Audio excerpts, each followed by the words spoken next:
यहाँ का लगभग ब्लॉक ज्योग्राफिकल एरिया मेरा देखा हुआ है। भले ही हम एसटीओ मतलब बना रहे, तो वहाँ के जितने ब्लॉक हैं 7 ब्लॉक्स, वो तो मेरा पूरा एक एक जगह देखा हुआ है जीबी भाई। उसके अर्ली में वीडियो सीओ प्रोफेशनल भी हम यहीं पे रहे, तो उसके रीजन से लोकेश सर मेरे उस समय के जिलाधिकारी थे, तो हम सिकटा हो, मैनाटार, दोनाहा, बैरिया, नॉर्थर्न, योगा पट्टी, आपका सौरिया, नरकटियागंज, सब जगह मेरा देखा हुआ है। तो भौगोलिक एरिया देखने का कोई दिक्कत नहीं है। लेकिन फिर भी एक बार नेक्स्ट वीक से मेरा शेड्यूल स्टार्ट होगा और हम थोड़ा सा फिर से एक बार देखेंगे कि लास्ट 7-8 वर्षों में क्या ज्योग्राफिकल, तो खैर वही रहेगा, लेकिन क्या इंफ्रास्ट्रक्चर बदलाव है। संभव है कुछ जगह नए मतलब जो है रोड बन गए होंगे, ब्लॉक अच्छे ऑफिसेज नए हो गए होंगे, तो वो देखना एक जो है आवश्यक होगा। तो यहाँ का जो अभी तक का मेरा 7-8 दिनों का एक्सपीरियंस रहा, तो हम लोगों ने कुछ जो है दिशा निर्देश लोगों को दिए हैं। बेसिकली अपने जो स्टाफ है, तो एक ऑफिस संस्कृति होनी चाहिए, वर्क कल्चर होना चाहिए। तो अभी इसीलिए हम इस वाले वीक में किसी ऑफिस का इंस्पेक्शन नहीं किए कि सबको एक समय दे दें कि आपको सुधार कर रहे।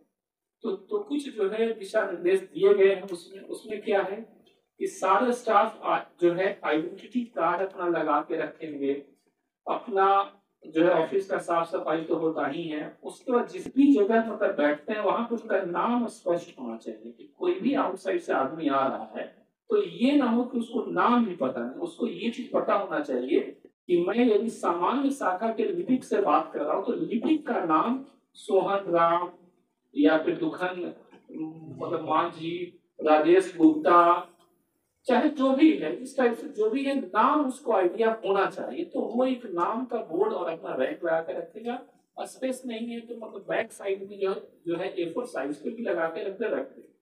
उसके बाद ऑफिस में जो है ड्रेस कोड का तो खैर पालन होना ही चाहिए। जो हम लोग एनी टाइम फॉर्मल ड्रेस में रहते हैं, वही जीन्स वगैरह ऑफिस में जो है अलाउड नहीं रहेगा। तो ये सब बातें डिटेल लेटर के माध्यम से जानकारी दे दी गई है और उसको 1 सप्ताह का समय दिया गया था कि 1 सप्ताह में ये सब चीजें सुधार ली जाएगी। इसके लिए एमडीसी साहब स्थापना समाहर्ता को जो है विशेष कैंप लगाने का निर्देश दिया गया है।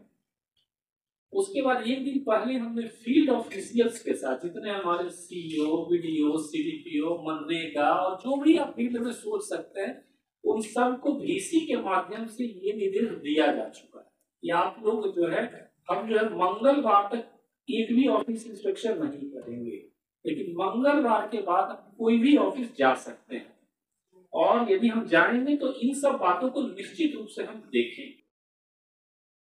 इसके साथ साथ जब यहाँ आए हैं तो अभी तो बहुत लोगों से लोग साक्षात्कार मेरा नहीं हुआ है और आपका भी बहुत ज्यादा फीडबैक हमको नहीं मिला है, लेकिन एक मतलब बेसिक जो हम देख रहे हैं तो हम देख रहे हैं म्यूटेशन वगैरह की शिकायतें बहुत ज्यादा है। थोड़ा और भी कुछ कुछ समस्याएं हैं, आंगनबाड़ी सप्लाई की सामान्य हर एक जीवन में होती है, वो भी समस्याएं यहाँ पे है। तो इसके लिए हम लोग एक जो है धावा दल का गठन कर रहे हैं। धावा दल का गठन कर हम लोगों ने फील्ड वाले को स्पेसिफिकली जानकारी दे दिया है। धावा दल का गठन ये मतलब अगले टाइम में आप सब लोग सीनियर लोग हैं, 2011, 12 या 14, 15, 16 में ये काम मतलब बहुत होता था कि ये दिन गए जिला स्तर से गए और पूरा मतलब ब्लॉक का जांच किया। थोड़ा सा समय अब क्योंकि वो दौर में अलग था, थोड़ा मतलब व्हाट्सएप और ये सब नहीं था। आज थोड़ा सा जो है हम लोग एडवांस टेक्नोलॉजी में काम कर रहे हैं, तो थोड़ा सा उसको और जो है हम लोग सुधारे। हम लोग का सिंपल ये होगा कि हम लोग 8:30 बजे निकलेंगे यहाँ से एक साथ में, रात में ही मेरा जांच दल का फोल्डर रेडी हो जाएगा। ये नहीं होगा कि हम लोग फील्ड में जाकर के फोल्डर उसको देंगे, फोल्डर एक एक फोल्डर रेडी होगा। और सपोज हम लोग जो है सपोज लौरिया ब्लॉक जा रहे हैं, तो लौरिया में ग्राम पंचायतों की संख्या 14 या 15 या 16 है, तो 14 पंचायत है तो 14 फोल्डर्स मतलब बन जाएंगे। हमारा जो जांच दल होगा वो बनेगा जीपी वाइज, जितने ग्राम पंचायत है उतना जांच दल बन गया और जांच दल को दिया रहेगा कि ये लीडर का जांच करना है, उसके साथ फोल्डर में रहेगा उस और उसी में रहेगा कि ये आंगनबाड़ी का जांच। साथ साथ होमगार्ड की मतलब बहाली भी हो रही है। होमगार्ड की बहाली का लास्ट डेट 14 जून है, 14 जून तक। और जो मुझे जानकारी दी गई है कि देवी का देवी जो भी उसका मतलब जो होता है रिजल्ट मेरिट लिस्ट डाल दिया जाता है। जो भी रिक्रूटमेंट होता है उसमें कई बार कुछ कुछ शिकायतें मतलब मिलती हैं, और उसका मेन रीजन होता है डीले करना। यदि 14 को हम लोग का होमगार्ड वाला सब कुछ सारा अभियान फाइनल हो रहा है और उसमें यदि डिले कर देंगे तो फिर कुछ कुछ बिचौलियों को मौका मिल जाएगा। तो हमारा एकदम स्पष्ट है कि 14 को जैसे ही फाइनल खत्म होता है, 16 तारीख को होमगार्ड का बहाली का जो समिति है उसका मतलब बैठक हम जो है रख लेंगे। हमने कहा है कि 14 को फाइनल के साथ 15 को रविवार है, पूरा दिन भर बैठ करके आप लोग पूरा देख लीजिए। 16 को जो है औपबंधिक सूची हम लोग निकाल दें, और औपबंधिक सूची निकाल करके दावा आपत्ति उसमें ले लें, और 7 दिन का समय दे दें। और सपोज 16 को है तो 7 दिन बाद का डेट रख लीजिए।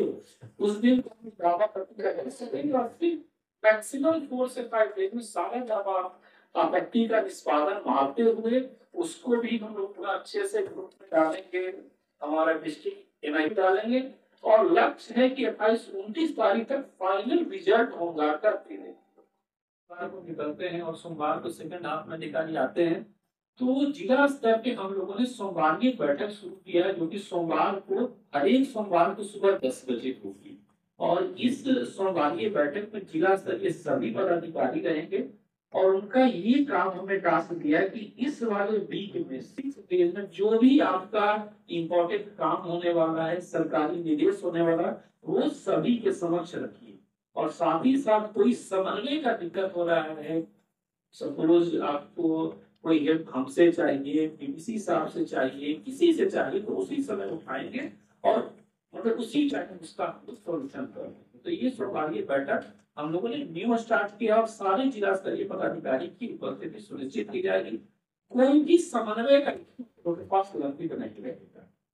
आप लोग को भी आइडिया होगा कि बहुत से जो है अनुकंपा के मैटर हम लोग के पास गंभीर रहते हैं। कोई जो है लिपिक संवर्ग का आदमी, या फिर जो है होमगार्ड का आदमी, या दफादार, चौकीदार, आपूर्ति में बेचारे डीलर, उनका भी अनुकंपा का मैटर सालों साल गंभीर रहता है। अभी हम उसका रिव्यू नहीं कर पाए, लेकिन जनरली ऐसा जो है मतलब बाकी चीजों में समस्या रही है।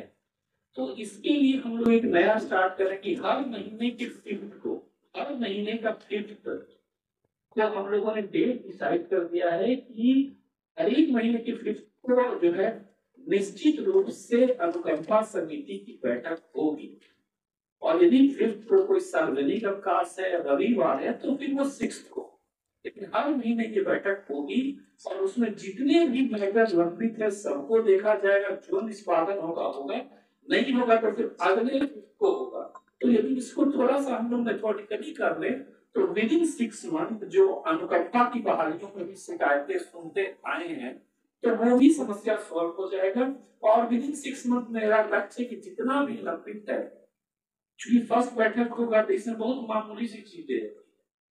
मेरा एक्सपीरियंस पास्ट कर रहा है कि जैसे आपको अनुकंपा समिति का बैठक हुआ, तो उसमें आपत्ति क्या लिखेगा कि इनका जो आचरण प्रमाण पत्र है वो 6 मंथ पुराना है, 6 मंथ अर्लियर का होना चाहिए। और पता चला कि 6 मंथ से अनुकंपा समिति बैठते नहीं, तो मतलब ऐसा मैटर हम जब प्रोग्राम लिखते तो एक लाइन लिखते होते कि इनका स्वीकृत किया जाता है, और ज्वाइनिंग पर जब ये ज्वाइनिंग देने जाएंगे तो अपना आचरण सर्टिफिकेट नया वाला लगा कर देगा। बात कर रहा तो यदि सकारात्मक एटीट्यूड रहा जाए तो ये सब फायदा सारी। तो उसके लिए अनुकंपा समिति का बैठक का डेट हर महीने का डिसाइड कर दिया गया है। एक और चीज जो मतलब हम लोग की उतना ज्यादा ध्यान में नहीं रहता, और वो है डिपार्टमेंटल एक्शन। जो विभागीय कार्रवाइयां होती है, पता चला लेकिन कोई गलती किया, तुरंत डीएम साहब सस्पेंड कर दिए, और सस्पेंड हो गया, उसके बाद 7 साल 8 साल 10 साल से डिपार्टमेंटल एक्शन वही दिया। जबकि बिहार सरकारी सेवा नियमावली और जो सिविल सर्विसेज रूल है सर्विस मैटर का, वो स्पष्ट बोलता है कि लघु दंड यदि आपको देना है तो कोई डिपार्टमेंटल कार्रवाई नहीं होनी चाहिए।